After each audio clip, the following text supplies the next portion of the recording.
Jadi video ini saya akan bikin bagaimana mengekspor data. Mengekspor data itu ada beberapa macam. Dan mengekspor data untuk impor lagi, nah bagaimana? Lebih kurang kayak gitu. Nah sekarang kita ke barang. Nah ke barang kita ada satu caranya, ada ini melalui view laporan. Kedua kalau melalui daftar. Nah bedanya apa? Kalau misalnya kita lewat laporan, ya kan? Nah kita ke report reader, oke. Nah kita bisa memilih kolom apa yang kita ingin ekspor. Database apa yang mau kita ekspor. Oke. Setelah itu, misalnya contoh ini udah dipilih nih. Dan kita bisa pilih menu dan langsung ekspor. Nah kita bisa pilih apakah semuanya atau hanya yang di filter. Oke. Nah ini kita semuanya. Kita undo dan dia muncul. Dia akan tarik semuanya. Nah dalam bentuk Excel. Dan kita bisa Excel ataupun CSV. Oke. Nah setelah cara yang berikutnya adalah kita dalam bentuk daftar. Nah, dalam bentuk daftar, kita bisa misalkan dengan cara pakai impor. Saat kita impor, nah kita bikin baru. Nah di sini ada dua pilihan. Satu, insert new record. Satu lagi, perbarui catatan baru. Bedanya apa? Kalau misalkan kita rekodnya kita item yang kita mau impor itu sama sekali belum ada di program, maka kita pilih yang atas. Nah, kalau kita misalkan hanya data yang lama, kita ingin tarik keluar, kita perbaiki, baru kita impor lagi, kita pakai perbarui catatan yang ada. Oke. Dan ya, dan desa yang ada yang misalkan kode-kode unik yang tidak bisa dirubah. Misalkan kode SKU itu tidak bisa dirubah, itu harus diubah secara manual. Tapi kode SKU dari dia punya misalkan nama, dia punya deskripsi, dia punya item group, itu bisa diubah secara massal. Ya. Oke, misalkan kita bikinnya dulu insert new. Oke. Dan kita undo template-nya. Ya, kita undo template-nya.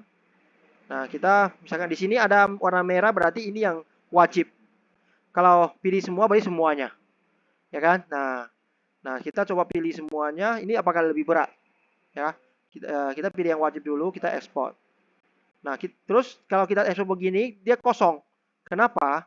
Kita saat memilihnya itu kita ada pilih atas ini. Dia itu kita pilih template kosong. Tapi kalau kita pilih catatan yang kita filter, kita bisa filter. Misalkan kita mau filter hanya untuk misalkan merek.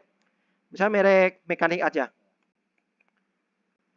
Nah, kita akan ekspor yang hanya merek mekanik aja. Ada 2293 item. Ya, kita ekspor. Oke, maka datanya itu akan data yang berhubungan dengan merek mekanik aja. Oke. Nah, terus selain itu kita bisa pilih semua rekaman. Misalkan semua rekaman berarti total rekaman ada 9365. Oke. Yang mana aja mau kita itu? Nah, kita bisa memilih misalkan mungkin dari sini kita pengen tambah seperti apakah dia jaga persediaan, itu artinya kalau dia jaga persediaan artinya dia barang. Kalau dia nggak jaga persediaan berarti dia jasa. Oke.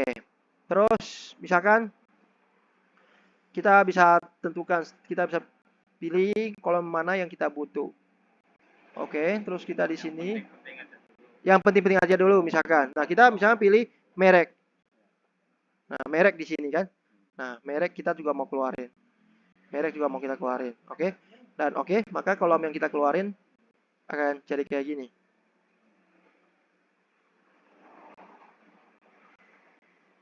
Oke. Nah, kayak gini. Oke. Dan sekarang kalau kita akan mencoba lagi,